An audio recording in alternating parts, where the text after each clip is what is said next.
What's up, all my inspirational tea sippers? This is Shantera, and I'm coming back to you guys with another video. I told you guys before, I kind of want to do a story time about the time that I found my boyfriend of, what was it, 12 years or 13 years? I found him, his grandmother and I found him dead. So I've already done a story time about kind of like our relationship, and y'all like my shirt from Boohoo? Love yourself, because that is what we are working on. You know that we are always meditating and trying to get there, reaching new heights, reaching new levels, and just trying to get all what God has for us. But anyways, I pray that you are well, doing amazing, feeling amazing, holding on to hope and faith. I got some time tonight. I feel really good. I'm excited about the new year. I feel good. I feel good, but I did want to get this story time out. So you guys already know about our relationship and how it was, and how, you know, he was a really great guy, but he cheated. He was broken. I was broken. This was somebody, my very first love, you know, just so in love, all of that. So you deal with things that you wouldn't normally deal with. And as a broken young girl, mother passed, just going through things like, you know, just a life. And then him, his mom, his childhood, the way he was raised, there was just a lot of things going on both ends that really was not conducive for a healthy relationship. You know what I mean? Just not knowing wisdom and all that. So you guys already know he was a really, really big guy. But I can tell this story now because the last time, not this time, but the last time I went, I already told you guys, I kind of let the family know what happened and some things that led up to what happened that led up to his death. Not saying that it's necessarily my fault, but there was something that happened, and then I found him dead a few days later. So, okay, so you already know about that or whatever. So this is the day that I found him dead. So a couple of days leading up to, or maybe like a couple of weeks, I already told you guys he was like a really, really big guy, like my 600-pound life, for real. So he had gotten sick, and there was an infection or something like that of sort on his leg. He had developed diabetes, and you know, the nurse, they released him. They were basically telling him like, you need to change your lifestyle. Like there's no way. I think he was like 23, 24. He was very, very young. And I just loved him so much, y'all. Like I got a picture I'm gonna show y'all too. Well, I don't even know if that would be appropriate, but of us during our prom, because when I went back to California, I went to his grandma's, and I got a picture of us, our prom. But I don't know if it would be appropriate or not. But so the doctors was telling him like, you need to change. You know, there's no way that you're gonna survive and live long if this is the lifestyle that you are going to continue to live, right? And so you know, so he was basically like nonchalant. He was pretty much like, I've been doing this my whole life. I love to eat. This is what I do. Like, I'm not changing or whatever. So they said that. So they took him, they released him. He went home. We went home, and the nurse came out and kind of put him on an IV drip and stuff at home, and was teaching me how to do, you know, like wound care and stuff like that or whatever. His grandmother had came over. We cleared out the whole refrigerator. We put like lettuce and, I mean, vegetables and all that, and he was just like, I am not eating that. And I'm like, you know, don't you want to change for your family? You know, if something happened to you, you know, whatever. And he was like, you guys are going to be fine. You guys are going to be fine. He was just like, I'm already at this point. I'm really, really big. I can barely, you know what I'm saying? It's hard for me to walk a long amount of distance. He was like, what you want me to do? Just go exercise and all? He was like, no, I'm good. This is what he said. I'm good. It is what it is. I'm not changing. I'm not eating that stuff. I'm not eating salads every day. No, I'm not gonna do it, right? So okay, whatever. So his leg is getting better or whatnot, but he's still really not taking care of himself. Like he's not taking heed, right? And so at this one day, my sisters was over there. This is like that was a couple of weeks, the doctor's appointment and all that. And so now it's leading up to a week, maybe like 3 days before or something like that, right? Mind you, I told the story about how he cheated on me the whole entire time, y'all. Had a baby on me and everything, that I found out about at the funeral. But so I'm like, okay, you know, whatever. So maybe like a few days leading up to his death, my sisters are over there and he's getting ready to leave to go out to the country and go, you know, do his thing and whatever, right? So you already know what whatever means, selling drugs and being with other women. And so my sisters are there, and me and my sisters are really, really close. Like, we talk about everything. Like, we are like super duper close. Like, me and my sisters, we have the best relationships. Like, we don't do a lot of fussing, fighting. We are very supportive of each other. I think I told you guys that before or whatever. So anyways, so they're there and I'm just like, okay. So they're over visiting and we're having girl talk. He done left, so here I am now. I start to pour out to them like, I cheated on him. Like, one time, y'all, one time out of 13 years, I promise, I kid you not, one time I cheated on him with this guy that I worked with at Walmart. Like, at the end, I was just like, you know, and I just went ahead and did it. I have been thinking about it the whole time, like, you know, I've been faithful to him this whole entire time. I've never cheated on him, and he been cheating on me. So you know how all that go in your head, play it off in your mind, whatever, however. So I'm telling them, like, I cheated on him and I slept with this guy at Walmart that I used to work with, and, you know, whoop, or whatever, and just kind of like talking to him. We having girl talk or whatever. I'm not knowing, unbeknownst to me, he never left. He's at the door, literally ear to the door listening. Ear to the door listening. He heard everything I said, everything. He heard everything. He heard literally everything. And so I don't know what I was doing. I think I opened the door and he was right there, and I was just like, and you could just see like his eyes was just like so red, and he was just like, really, and I'm like, what? And he was like, he told me what I said. I'm like, that wasn't me.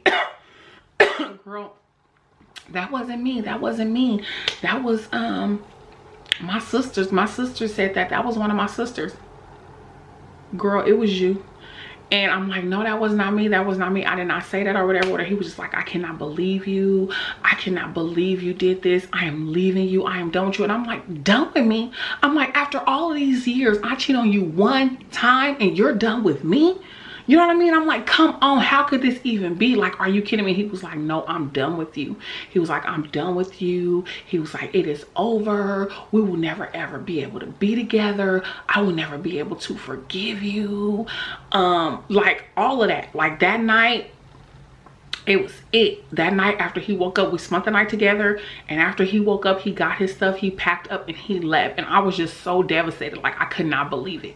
You know what I mean? Like, a lot of times men can do all of this stuff to us, but once the table is turned and it is you looking back at yourself or the same thing being done to you, a lot of the times they cannot freaking handle it. They cannot handle it. And I'm not saying that I did it intentionally and wanted him to find out, because I was going to take that to my grave in regards to him finding out. You know what I mean? Like, no. But I'm just like, how can you feel this way? And I've let you back in over and over and over and over and over. So it just, I was so shocked. I was crying. I was upset or whatever. So the next day he packed up and he moved out and all of that stuff. And so I'm like, okay. So I had been calling him the next day, calling him. He wasn't really answering. I had like some paper or something that I had to get from him regarding my car or whatever, car that he bought me or whatever. I needed a paper or something like that. So I went over there. I went to his grandma, found out where he was staying. So I went over there, knocked on the door. The porch light was on. I knocked on the door and I was like, he was like, who is it or whatever? And I'm like, me. And I'm like, I came over here to get the paper, some type of paper. I don't remember what year it is, you guys. Just so much trauma has happened in my life. A lot of things I don't remember. I don't remember dates well. I don't remember timing. I don't remember the year. So I'm like, okay, you know, I came to get the paper or whatever. So he was like, okay, woo. And so he opened the door and like his eyes are like bloodshot red. And then when I look back on it, I see, you know, like his eyes was like bloodshot red. He was looking kind of like hazy, kind of like out of it a little bit. And I was just like, okay. But then we weren't even talking. So he just handed me the paper. I took it and I left, right? So a couple of days go by after that and I'm calling. He's not answering. And I'm like, okay, yeah, he's mad at me or whatever. But, you know, just calling, like nothing. You know, nothing. I drove by there, I'm driving by there, the car is there, the light is still on from when I left, like everything looks the same. And I'm like, okay, well, why he not answering? So I'm thinking, oh, he probably got a girl up over there, you know, it's probably a woman up over there. So I'm blowing the phone up for days. I'm going to his grandma like, have you talked to so-and-so? And she's like, I don't know what's appropriate as far as naming and all that stuff. So I'm like, have you talked to so-and-so? And she's like, no, I ain't talked to him. Last I know he was over there. And I'm like, yeah, I went over there the other day and I got a piece of paper from him and I haven't heard from him since, right? So I'm calling, blowing it up. I go over there, I knock on the door, nothing. So I go back to his grandma's house, which is like 6 minutes away from where he was staying. And I tell her, well, he's not answering the phone. It's just not like him. It's just, she's like, well, I don't know, girl. I don't know what y'all got going on and woo. But I'm telling her all this and, oh, he don't want to be with me. I don't know. I'm like, can you come with me over there to see what is going on? Because it's something ain't right. You know, it's not right. The car's there, the light's on. He's not answering. I haven't heard from him in a few days. He's not picking up for his grandmother, which his grandmother is his pride and joy. She was literally everything to him, his grandmother and his aunt. He's not answering for them. Like, come on now. You can be mad at me all day long, but he gonna answer for his grandma, like period, point blank, or his auntie. He was gonna answer. So he's not answering. So I'm like, okay, can you please go over? Ooh, my stomach is hurting telling this story. Ugh, nerves, crazy. And so I'm like, well, can you go with me over there to go just check and see or whatever? So she's like, okay, I'm cooking dinner, but I'll go with you over there, girl. I'm gonna turn the stove out. I'll go with you, whatever. So we get over there. Ugh, my stomach. We get over there to the house or apartment, and I'm bamming on the door, knocking on the window. Hello, open the door. I'm calling his name. Knock. She calling his name. We calling. Nothing, right? Nothing. This is like 2 days later, a day or so later, after I went and picked up the paper, right, and saw like the hazy look or whatnot. And so he ain't answering, and I'm like, this is just so weird. And I felt something. I don't know what it is. I don't know what it was. I don't like that same feeling I felt when I saw my auntie come up to the school in midday, and you just knew, you know what I mean? And I just knew my mama was dead, and I was like, my mama dead, huh? My mama dead, and just flipped out. And so I got this feeling, and I'm just like, ugh. And so I get the window, and I breaks into the window. And when I break into the window and pull the window back and the curtains back, y'all, my boyfriend of 12 years, 13 years, was laid out on the floor on his back with blood coming from his mouth up to his nose, dried up blood. And he was dead. Like, literally dead. Y'all,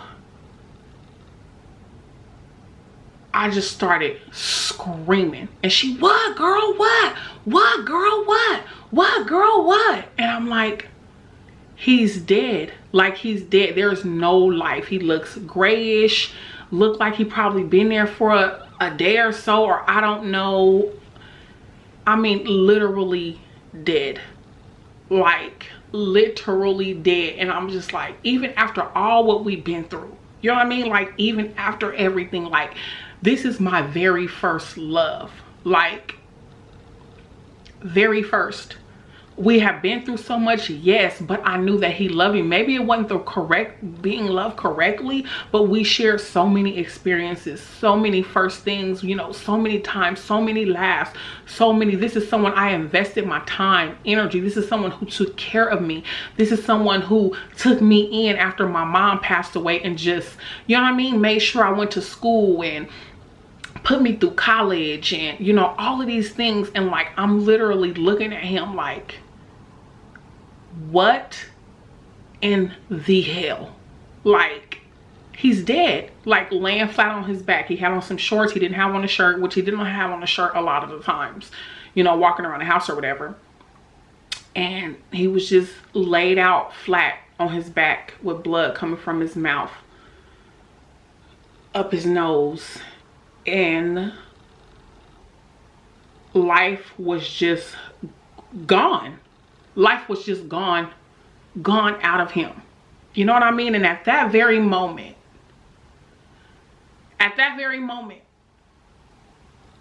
nothing that we ever been through, any cheating, any arguments, any hanging up, slamming the phone, at that very moment, none of it mattered. None of it mattered. None of it mattered at that moment. All I knew was I was crushed. Literally crushed. Literally crushed. I couldn't even stay. His cousin ended up coming and ended up taking me. I couldn't even drive. I don't even remember, excuse me, how I got there. His cousin ended up taking me back to his granny's house. And I'm just like, you know? And then like the last thing that, you know, he remembered of me, you know, we didn't speak when I came to get the paper. And then the last thing that he heard was how I cheated on him. And at that moment, nothing mattered, because like when life is over, it's over. It's over. It's done. It's done. You know what I mean? And granted, this is the life that he chose because doctors forewarned him and told him this is what it's gonna come to. And he was okay with that. You know what I'm saying? Like, he was literally okay with that.